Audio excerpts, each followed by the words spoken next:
Ladies and gentlemen, the Vice President and I are very pleased to welcome you to our press conference. Let me wish you all a Happy New Year. I would also like to take this opportunity to welcome Lithuania as the 19th country to adopt the euro as its currency. Accordingly, Mr. Vasilauskas, the chairman of the board of Lietuvos Bankas, became a member of the Governing Council on January 1st, 2015. The accession of Lithuania to the euro area on January 1st, 2015 triggered a system under which national central bank governors take turns holding voting rights on the Governing Council. The details on this rotation system are available on the ECB's website. We will now report on the outcome of today's meeting of the Governing Council, which was also attended by the Commission Vice President, Mr. Dombrovskis. Based on our regular economic and monetary analysis, we conducted a thorough reassessment of the outlook for price developments and of the monetary stimulus achieved. As a result, the Governing Council took the following decisions. First, it decided to launch an expanded asset purchase program encompassing the existing purchase programs for asset-backed securities and covered bonds. Under this expanded program, the combined monthly purchases of public and private sector securities will amount to 60 billion euros. They are intended to be carried out until end September 2016 and will in any case be conducted until we see a sustained adjustment in the path of inflation, which is consistent with our aim of achieving inflation rates below but close to 2% over the medium term. In March 2015, the Eurosystem will start to purchase euro-denominated investment-grade securities issued by euro area governments and agencies and European institutions in the securities market, in the secondary market. The purchases of securities issued by euro area governments and agencies will be based on the Eurosystem national central bank's shares in the ECB's capital key. Some additional eligibility criteria will be applied in the case of countries under an EU-IMF adjustment program. Second, the Governing Council decided to change the pricing of the 6 remaining targeted longer-term refinancing operations, otherwise called TLTROs. Accordingly, the interest rate applicable to future TLTRO operations will be equal to the rate on the Eurosystem's main refinancing operations prevailing at the time when each TLTRO is conducted, thereby removing the 10 basis point spread over the MRO rate that applied to the first 2 TLTROs. Third, in line with our forward guidance, we decided to keep the key ECB interest rates unchanged. As regards the additional asset purchases, the Governing Council retains control over all the design features of the program, and the ECB will coordinate the purchases, thereby safeguarding the singleness of the Eurosystem's monetary policy. The Eurosystem will make use of decentralized implementation to mobilize its resources. With regard to the sharing of hypothetical losses, the Governing Council decided that purchases of securities of European institutions, which will be 12% of the additional asset purchases and which will be purchased by the NCBs will be subject to loss sharing. The rest of the NCB's additional asset purchases will not be subject to loss sharing. The ECB will hold 8% of the additional asset purchases. This implies that 20% of the additional asset purchases will be subject to a regime of risk sharing. Separate press releases with more detailed information on the expanded asset purchase program and the pricing of the TLTROs will be published this afternoon at 3:30 p.m. Today's monetary policy decision on additional asset purchases was taken to counter two unfavorable developments. First, inflation dynamics have continued to be weaker than expected. While the sharp fall in oil prices over recent months remains the dominant factor driving current headline inflation, the potential for second-round effects on wage and price setting has increased and could adversely affect medium-term price developments.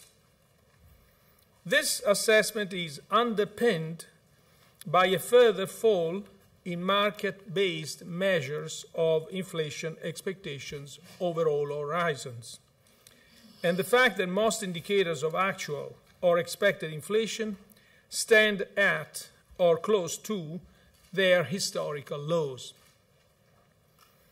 At the same time, economic slack in the euro area remains sizable, and money and credit developments will continue to be subdued. Second, while the monetary policy measures adopted between June and September last year resulted in a material improvement in terms of financial market prices, this was not the case for the quantitative results. As a consequence, the prevailing degree of monetary accommodation was insufficient to adequately address heightened risks of too prolonged a period of low inflation. Thus, today, the adoption of further balance sheet measures has become warranted to achieve our price stability objective, given that the key ECB interest rates have reached their lower bound. Looking ahead, today's measures will decisively underpin the firm anchoring of medium to long-term inflation expectations. The sizable increase in our balance sheet will further ease the monetary policy stance. In particular, financing conditions for firms and households in the euro area will continue to improve.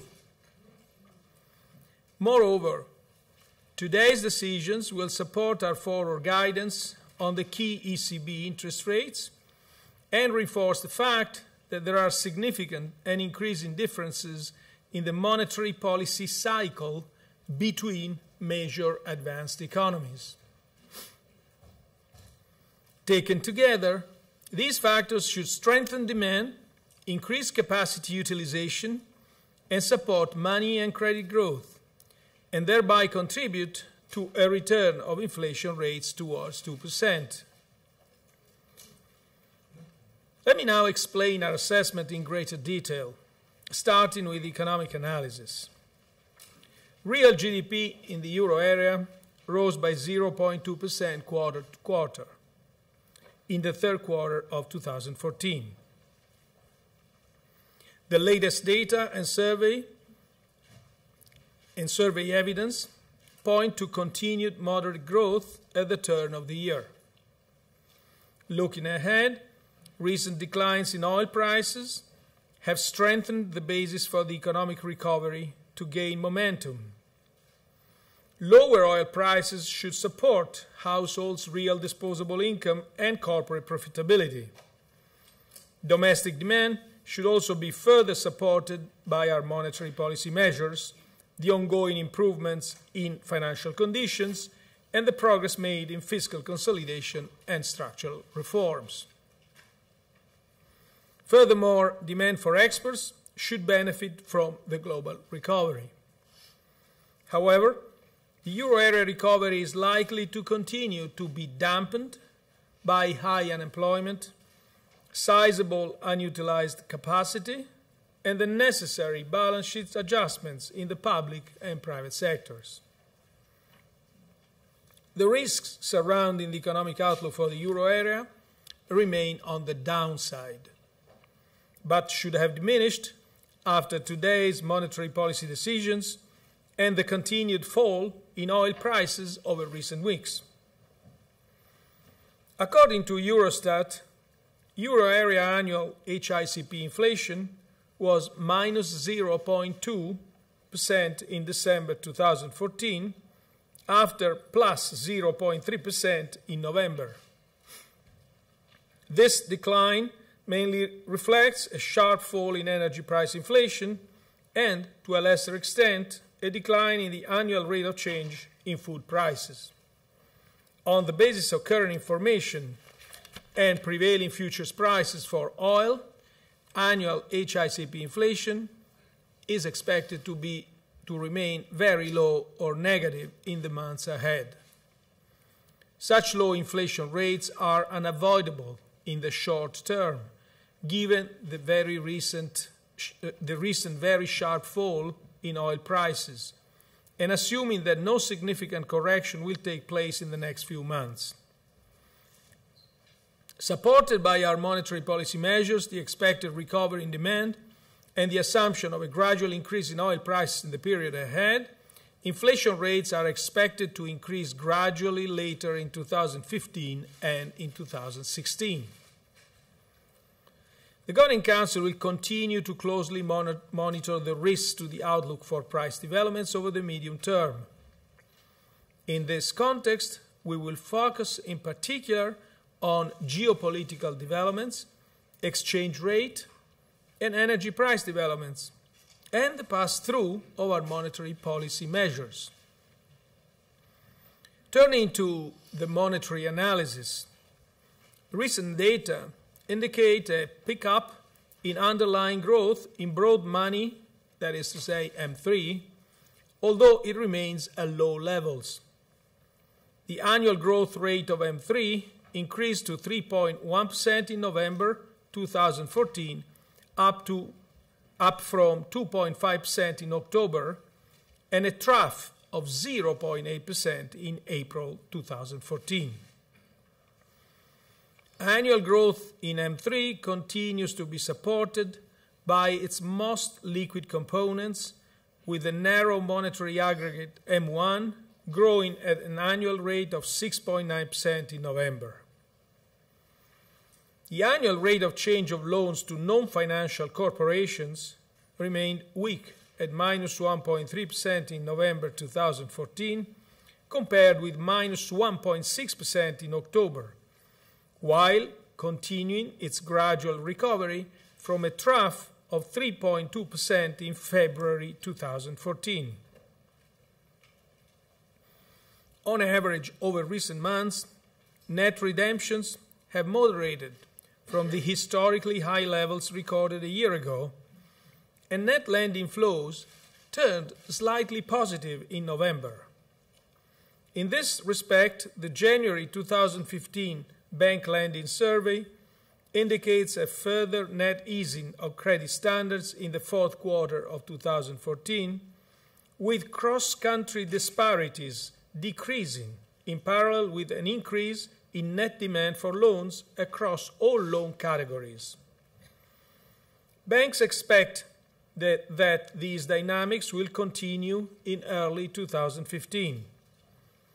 Despite these improvements, lending to non-financial corporations remains weak and continues to reflect the lagged relationship with the business cycle, credit risk, credit supply factors, and the ongoing adjustment of financial and non-financial sector balance sheets.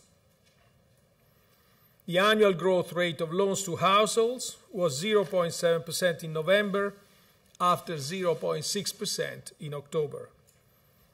Our monetary policy measures should support a further improvement in credit flows. To sum up, a cross-check of the outcome of the economic analysis with the signals coming from the monetary analysis confirmed the need for further monetary policy accommodation. All our monetary policy measures should provide support to the euro area recovery and bring inflation rates closer to levels below but close to 2%. Monetary policy is focused on maintaining price stability over the medium term, and its accommodative stance contributes to supporting economic activity. However, in order to increase investment activity, boost job creation, and raise productivity growth, other policy areas need to contribute decisively.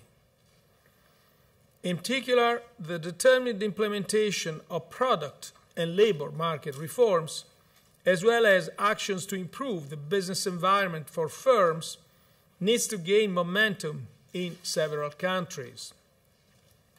It is crucial that structural reforms be implemented swiftly, credibly, and effectively, as this will not only increase the future sustainable growth in the euro area, but will also raise expectations of higher incomes and encourage firms to increase investment today and bring forward the economic activity. Fiscal policy should support the economic recovery while ensuring debt sustainability in compliance with the Stability and Growth Pact, which remains the anchor for confidence. All countries should use the available scope for a more growth-friendly composition of fiscal policies. Now we are at your disposal for questions. Given we have a very full press conference today, can I please remind everyone to please stick to a maximum of 2 questions? And I'll start with Johanna Trick, please. Trick, Market News. Thank you very much. 2 questions. You said that you'll keep buying bonds until inflation is back on track. So basically, you have an open-ended program. Do you see anything in terms of a percentage of outstanding debt that you can buy before you start overly influencing price formation on the secondary market? I'm sorry, can you say it again? Do you see what? Do you see that there might be a maximum in terms of the percentage on outstanding debt where you have to stop buying before you overly impact price formation, as the European Court of Justice suggested that you should avoid? My second question is on the risk sharing. Could you perhaps explain to us why you decided to move away from your usual procedure of pooling all the risks? And in the context of that, if I understood you correctly, for 8% of government bonds, the ECB will still pool the risk. And I would understand that you make an exception for euro area institutions, but why do you make an exception for these 8% of government bonds if otherwise you decided it was wiser not to share risks? Thank you very much. You're welcome. Yes, indeed, the answer to the first question, yes, we will buy government debt up to the percentage that will allow a proper market price formation, which therefore we have 2 limits. The first one is an issuer limit, which is 30%, 33%. And another one is an issue limit, which is 25%. In other words, we won't buy more than 25% of each issue and not more than 33% of each issuer's debt. The 25% limit, by the way, is the one foreseen in order not to be a blocking minority in the collective action clause assemblies. Basically, bondholders' assemblies, and it's the basis for us to be able to say that it's going to be pari passu. The other question is, first of all, let me say I was surprised that this risk sharing issue became almost the most important thing about our monetary policy decisions today. in fact, it shouldn't be so. But let me explain how we reached the percentage of 20% and what is the reasoning behind this decision. First of all, let me start saying that each monetary policy operation always has some fiscal implication. And for the central bank, what matters first and foremost is that monetary policy be effective, and then it takes into account these implications, but without prejudice for the monetary policy effectiveness. Now, usually these fiscal implications are dealt easily within one country framework between the central bank and the treasury. But in the euro area, there is no European treasury, and each national treasury gives an implicit or explicit indemnity to its own central bank, but not to the euro system as a whole.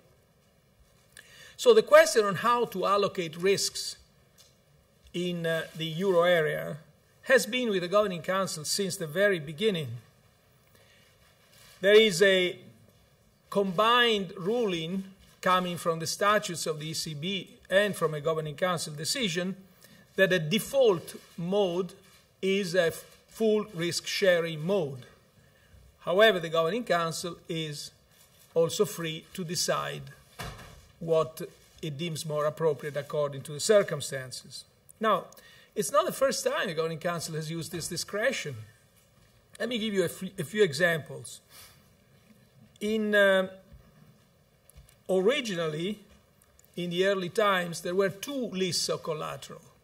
One risk shared, one the risk of which was shared, the so-called Tier 1, and one where the risk was not shared, and that's Tier 2. The additional credit claims, the decision we took about, I think, 2 years ago, was on a no risk-sharing basis. So you see that there were, on the other hand, there are other examples where we actually use the full risk-sharing. For example, the Dutch central bank was indemnified for some small losses based on full risk-sharing. The Luxembourg central bank was indemnified for Icelandic banks when, you remember, there was that crisis on a full risk-sharing, and we raised the buffers on a full risk-sharing for some potential losses that Germany, the Bundesbank, might have after the Lehman crisis. So there is a history that shows both decisions.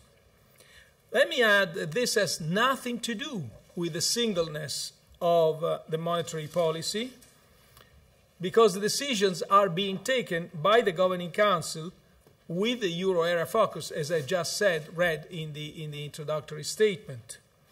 And so the same is true for sovereign bonds. The modalities, the amounts, the rules, the limits that you just asked me about have been decided here in Frankfurt. So the Governing Council is the sole decision maker, and the decisions are meant to affect monetary and financial conditions across the whole euro area. So this time, we had a situation where the program is very large. In this sense, is different from the S&P, for example. It's very large.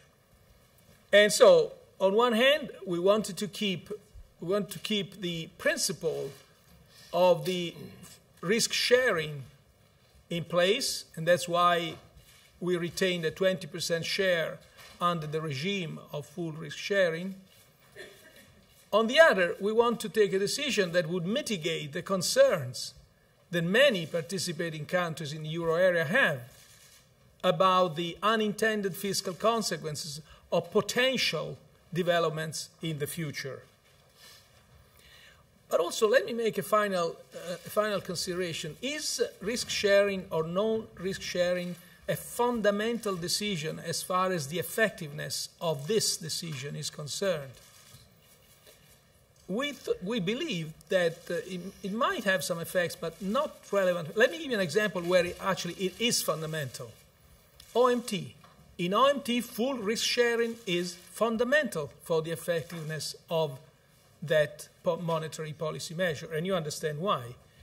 Because it's selective, It addressed specific countries. The countries are under stress. The debt sustainability is an issue. And there are tail risks that could make things precipitate for certain individual countries. In that case, debt sustainability, risk sharing is fundamental for the effectiveness of monetary policy. So this was the sort of the, and by the way, to address these risks, OMT is there, ready to be acted, in case there were risks of that kind, of that nature, tail risks, were to materialize, and that program is under full risk sharing. Thank you. Brian Blackstone, please. Brian Blackstone with the Wall Street Journal. Just back to these points that you've made on the risk sharing. You mentioned unintended consequences of potential developments in the future.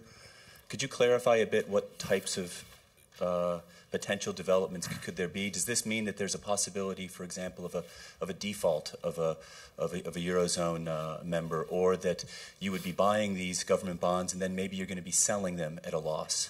That there's the possibility at some point that you'd be selling these securities that you're purchasing.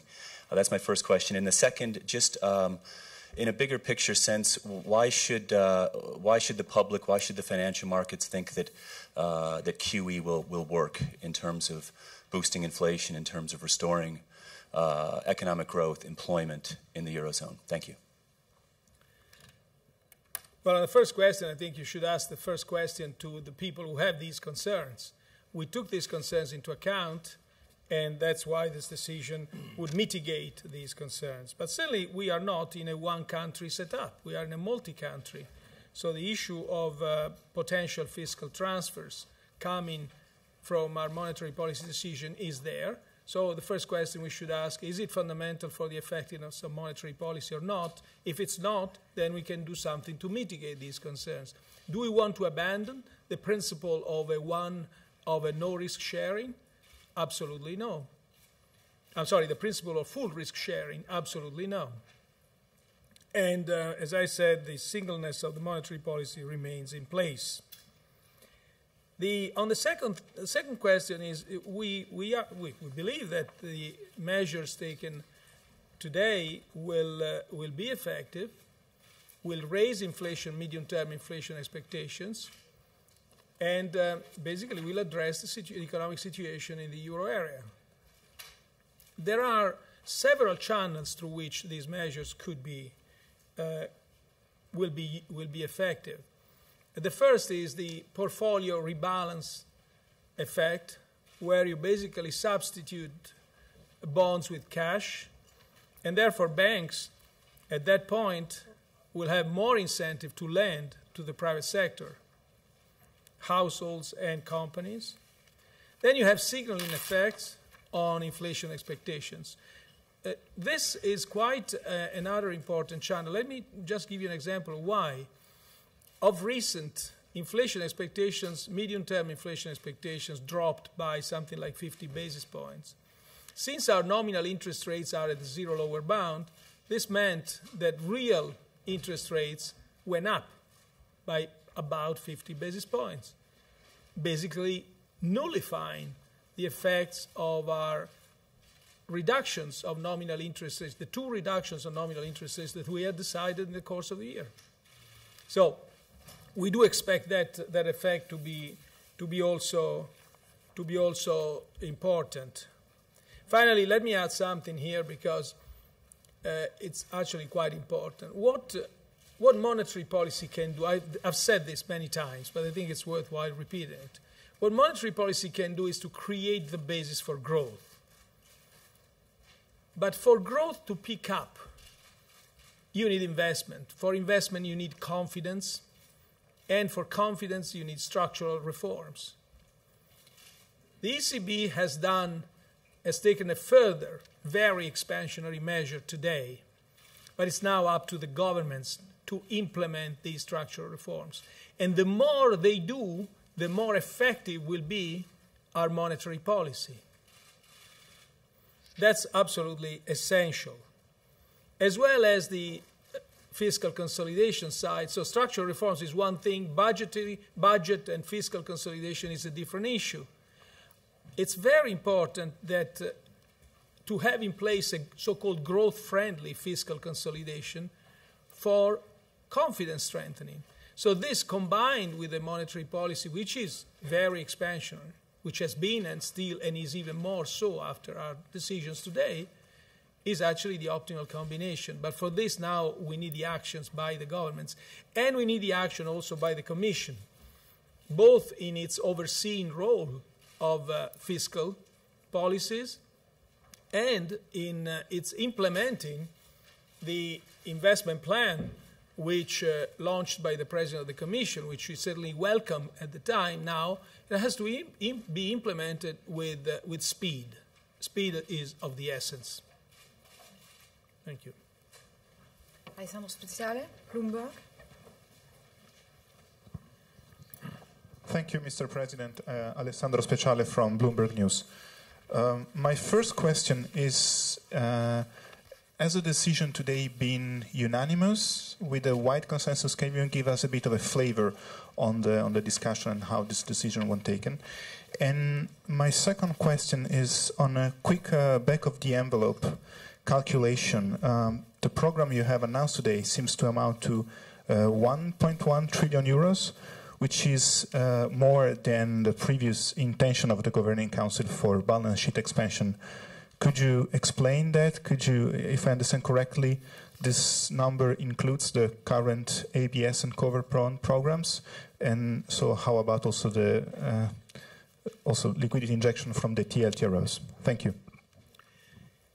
Now, the meeting today, it's the first time that we'll have the accounts be published of this meeting. And so we have also worked out some qualifiers to indicate how the meeting proceeded. So the meeting was unanimous in stating that the asset purchase program is a true monetary policy tool in a legal sense. That's important because it establishes the principle that this is a monetary policy tool that should be used in the right situations, but it is part of our toolbox. Second, there was a large majority on the need to trigger it now, and so large that we didn't need to take a vote. Third, there was a good discussion on the need. I would say majority on the need to trigger it now, but of course there were different views about the need to act now. And finally, there was consensus on risk sharing set at 20% and 80% on a no risk sharing basis. So unanimity on the asset purchase program being a monetary policy tool, a large majority on the need to trigger it now, and some discussion on the need to trigger it now. In fact, I said large majority, but not unanimity. And finally, consensus on the risk-sharing set, as I've just described. The measure of this asset purchase program exceeds well, it doesn't exceed really. It's in the ball game. You remember that you have two figures for the beginning, early 2012 balance sheet. One is in January, the other one is in March. So this figure, by and large, sets in that ball game.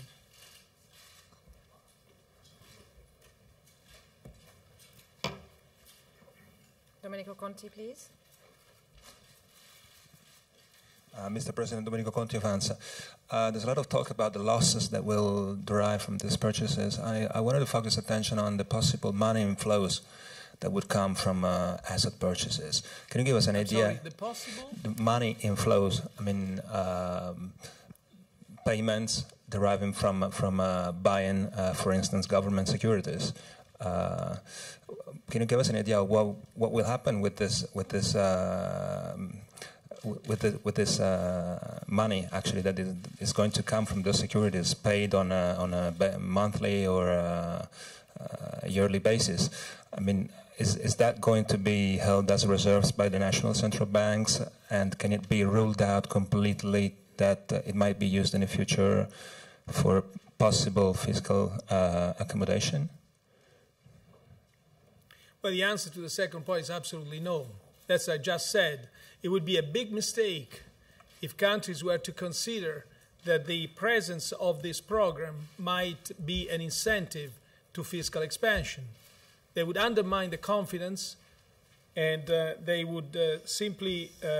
So it's not directed certainly to monetary financing at all. Actually, it's been designed as to avoid any monetary financing. Now, this program should increase the lending capacity of the banks. I mean, this program, the national central banks, the ECB, would buy bonds, and then banks would have this money. And this money can be used either to repay some liabilities, or it would be placed in our deposit facility, in which case they would have to pay a negative interest rate. So there is an incentive to lend to the private sector, stronger incentive than there was on simply on collateralized borrowing, as we used to do in the past, namely out of TLTROs. In this case, there is no limitation. The 3-year maturity that was present in the TLTROs, in this case, isn't there.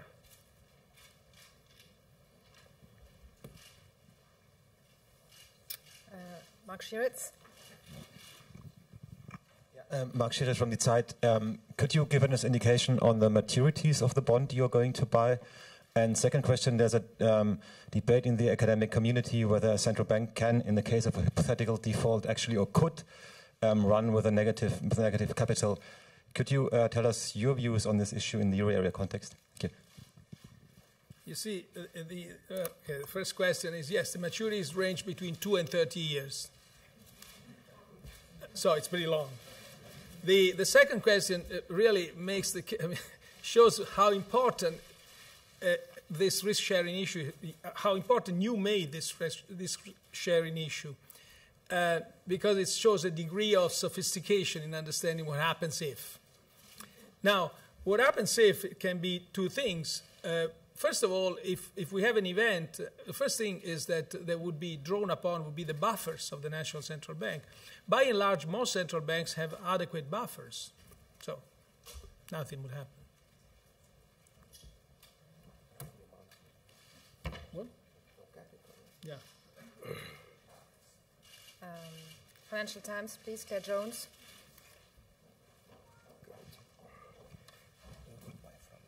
Claire Jones, Financial Times. My first question is about this open-ended commitment to conduct asset purchases until you feel as though you're on a path where it's consistent with achieving the inflation rates below or close to 2% in the medium term.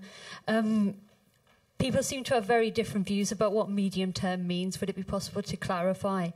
And is it possible for you to give us a signal now of what you think the division will be between the private sector asset purchases and public sector asset purchases as well, please?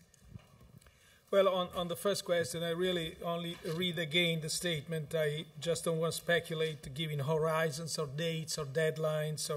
So these purchases are intended to be carried out until end September 2016 and will in any case be conducted until we see a sustained adjustment in the path of inflation. You might have as well have asked what is a sustained adjustment. I mean, that's a sustained adjustment in the path of inflation, which is consistent with our aim of achieving inflation rates below but close to 2% over the medium term.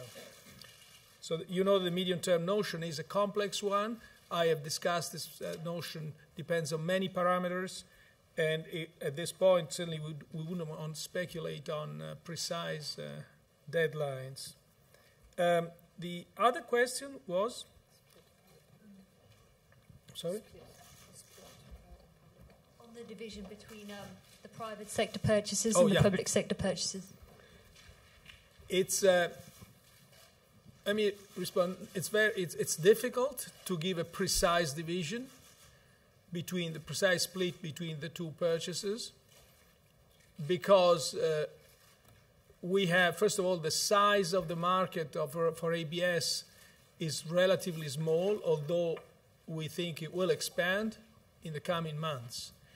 And the covered bond program has done quite well, much better than the other program. But also we don't know how the market size will be in next year.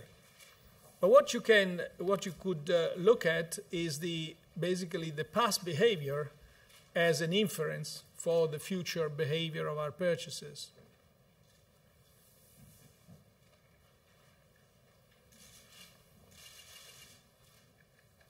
Reuters, Jonathan Gould. Yeah, thank you, Mr. Draghi. Just Jonathan Gould from Reuters. Two questions. One is a technical one. We are talking a lot about the asset side of national banks' balance sheets, national central banks' balance sheets when we're talking about this program. And I was hoping you could clarify that on the liabilities side, there is also there is also risk sharing in the sense that funds that are created through this QE program are fully fungible across the euro system. There seems to be a lot of talk about that in the market. Absolutely. Okay. Absolutely. That's why, under certain circumstances, I find this discussion on risk sharing quite futile. So, second question was, you've added this tool to your toolbox. Is this it now? Is this it? Can people expect the next monetary policy direction to be towards a tightening? Well, look, I don't want to make any. I mean, I have some jokes that I could make at this point in time, but I'll just reread the statement if you want, because that's really what we can say today, and I'd just rather avoid jokes on this. But thank you. I mean, the overall situation of inflation developments doesn't allow to make these jokes. Thank you. Annette Weisbach, CNBC. Thank you very much. My first question would be, it's not actually very explicit here in the press release, whether that means that you are not going to buy into Greece's debt right now. Second question would be whether you're also considering buying bonds which are actually already trading in the negative territory when it comes to yields. Thank you. Second question, the answer is yes. To the first question, let me say one thing here. We don't have any special rule for Greece, and we have basically rules that apply to everybody. And now, if we look at there are obviously some conditions before we can buy Greek bonds. As you know, there is a waiver that has to remain in place, has to be a program. And then there is this 33% issuer limit, which means that we might, if all the other conditions are in place, we could buy bonds in, I believe, July, because by then there will be some large redemptions of S&P bonds, and therefore we would be within the limit.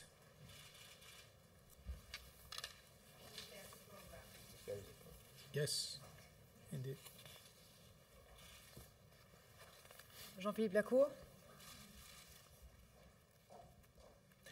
And by the way, let me add, if there is a problem, if there is a waiver, all these are not exceptional rules. They were rules that were already in place before, so we're not creating. Yes? Is it cool? Two questions. What do you answer to those arguing that a possible effect of the QE will be to rise some price bubbles on certain categories of assets? And secondly, you mentioned that there were certain members within the governing council arguing not to act now, but maybe at a later stage. Could you maybe give us some of arguments those people had to for this demand? On the first question, we monitor closely any potential instance of risk to financial stability. So we're very alert to that risk. So far we don't see bubbles. There may be some local episodes of certain specific markets where prices are going up fast. But to have a bubble, besides having that, one should also identify, detect an dramatic increase in leverage or in bank credit. And we don't see that now. However, as I said, we are alert. And if bubbles are of a local nature, they should be addressed by local instruments, namely macroprudential instruments, rather than by monetary policy. The second question, I would say the readings of reality differ, and in some cases the inflation developments are considered to be temporary or heavily affected by temporary factors like the fall in oil prices and so on. So it's different readings of reality which suggest a different urgency in acting.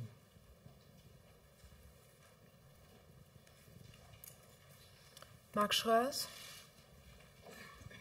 Yes, thank you. Mark Schröers with the Börsen-Zeitung. My first one is on inflation expectations. You mentioned that they have decreased further in recent days and weeks. This is despite the fact that markets were increasingly pricing in QE and seeing it as a done deal. What makes you confident that this trend will now be reversed now that you have decided and you are going for QE? And the second one is on fiscal policy and monetary policy. In your speech in Jackson Hole in last August, you said that fiscal policies in other large advanced economies has been more available and more effective compared to the euro area. And you said, and I quote, "This reflects the fact that the central bank in those countries could act and has acted as a backstop for government funding." And your argument was that this allowed fiscal consolidation to be more backloaded. So my question is the ECB with this QE program now this kind of support for government funding in the euro area? Thank you. Well, the answer to the second question is absolutely no. Absolutely no. We shouldn't forget, perhaps today is the first time I say it, usually by now I am at the fifth time, we shouldn't forget that our mandate is price stability. Price stability defined as keeping an inflation rate close but below 2%. And we are, at this point in time, distant from that objective. And to give you a few ideas, the average inflation rate for 2014 was 0.4%. The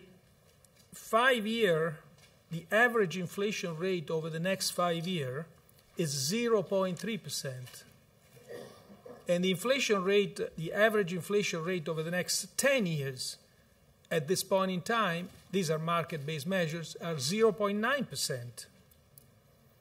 So, and the five-year inflation expectations is today, I think it should be around 1.64, compared with an average of 2.30. So there is little doubt that, in our view at least, that one should act. We believe and are convinced and have good arguments to think that the monetary policy measures that we have decided today will contribute to lifting inflation expectations. You said that they are already priced in the market. Well, I would agree with you. Some, it's hard to say how much, but certainly some of the effects have already been priced in the market. But there is a difference between expectation and actual announcement that things are going to be undertaken. So I think that's in the end, after after months pass by, it's the announcements that really matter. In other words, expectations work only if there is a certain credibility. And we are showing that this credibility is deserved with today's action. Thank you. Alessandro Merli.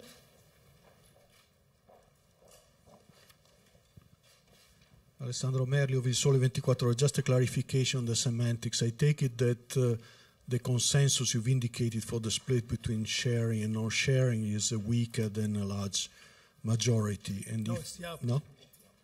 No, it's...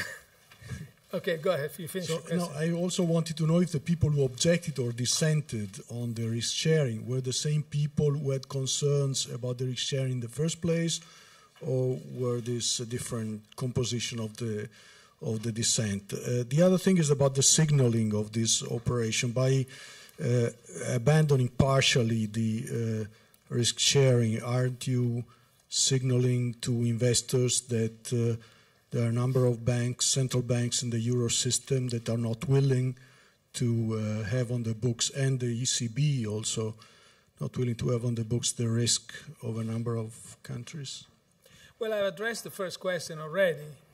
I've shown that all monetary policy measures have some fiscal implications, that what matters is first and foremost the effectiveness of the monetary policy. In other words, it's called monetary dominance. And we are operating under that principle. This is geared to our mandate, which is maintaining price stability. These fiscal implications are usually dealt in a one-country setup rather simply. In a multi-country setup, are dealt in a different way.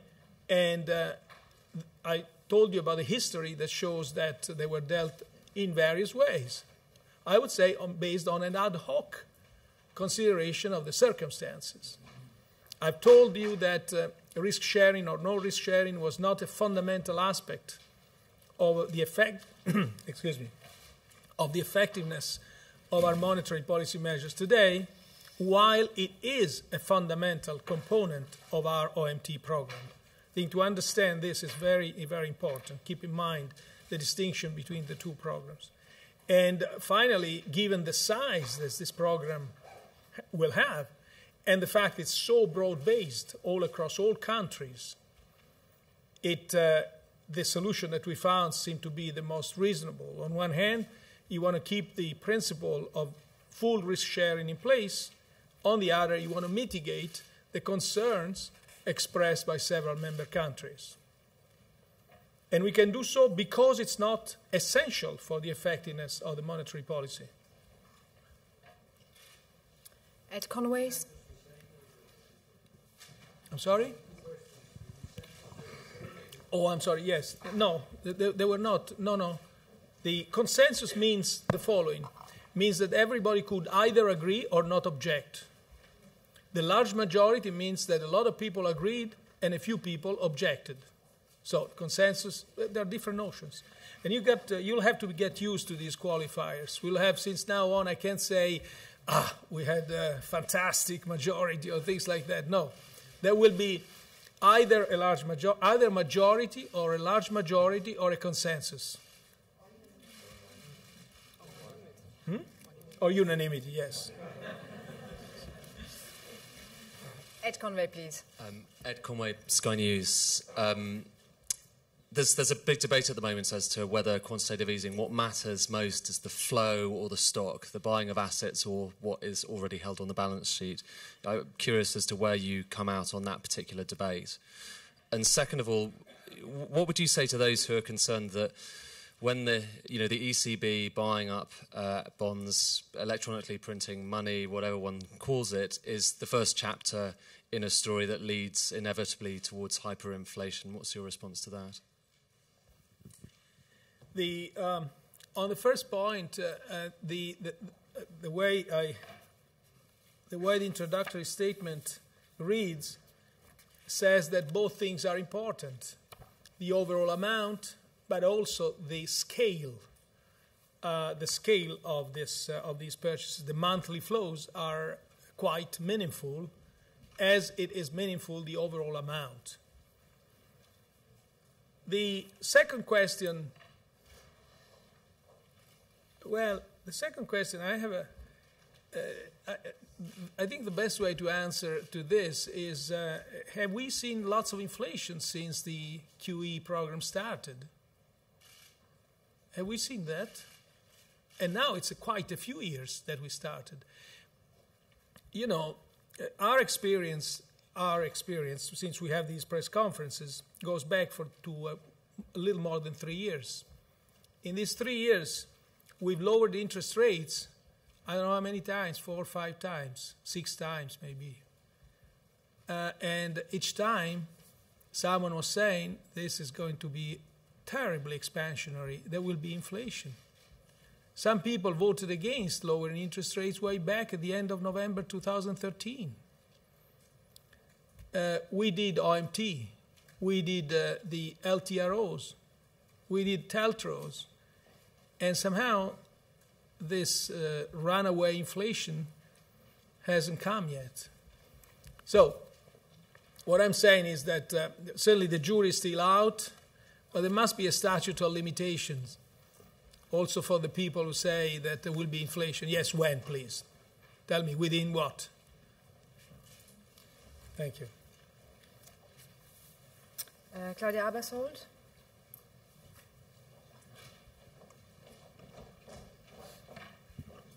Neue Zürcher Zeitung. If the ECB staff estimates in the coming months show inflation rate in the medium term around 2%, what are you going to do? Are you stopping the program or continuing until September 16?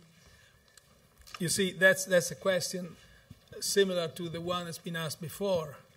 Here, I will read you again the statement that says they are intended to be carried out. They are intended to be carried out until the end September 2016, and will in any case be conducted until we see a sustained adjustment in the path of inflation, which is consistent with our aim of achieving inflation rates below but close to 2% over the medium term.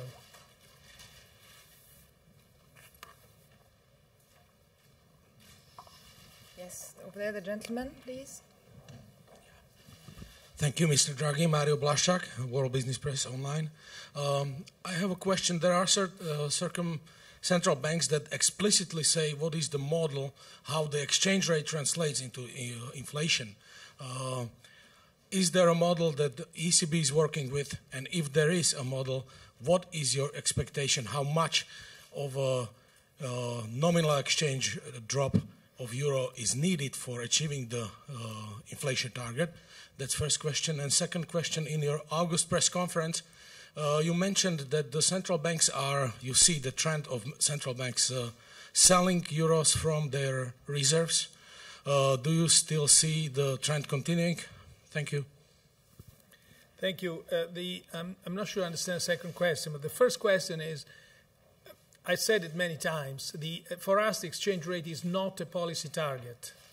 It's important for price stability, for growth, but it's not a policy target. The movements in the exchange rate since 3 years have been produced where the outcome of divergent monetary policy cycles as well as divergent economic recovery paths between major jurisdictions. They were not intended, there was not an action geared to cause these exchange rate movements. They were the outcome. The second question is, I'm not sure I understand. You mentioned in August that you see the trend of other central banks selling euros from their reserves. And my question, if you still see the trend continuing? I'm not sure I mentioned that. I can't remember. It's because we never comment on other central bank policies. So whoever wants to ask me about Switzerland, just you should know. We never comment on other central banks' decisions. We'll take the final question, the gentleman at the back there. Hi, yes, David Jolly from the New York Times. First of all, how is it that buying bonds in Germany, where credit is not a huge problem, is going to translate into help for the sort of credit-starved companies that we have in the so-called periphery of the Eurozone? And the second question, it's been more than 6 years since the Federal Reserve instituted its first QE program in the United States. It's only now disentangling itself. And we see even in the United States right now that price pressures are quite low. Are we to expect a similar trajectory in the Eurozone? And if it turns out that way, what is Plan B? Well, the first question is, this program is meant to create a large injection of liquidity that is fungible across the euro area. So it starts, I mean, it's in Germany, but it can easily flow everywhere through our payment system. Second, it's, but certainly where the spreads are higher, you would expect greater effectiveness, greater immediate direct effects from this policy. The second point is, you said, do we expect our inflation expectations to stay low after a prolonged period of time, and if we have a plan B? Let's see, again, this is a question that's been asked before. What if we just present a plan A and we have plan A, period? And the sentence and the word in here could be, actually says many things. So I'm not going to reread it, because each word has been carefully chosen. Thank you. Thank you very much.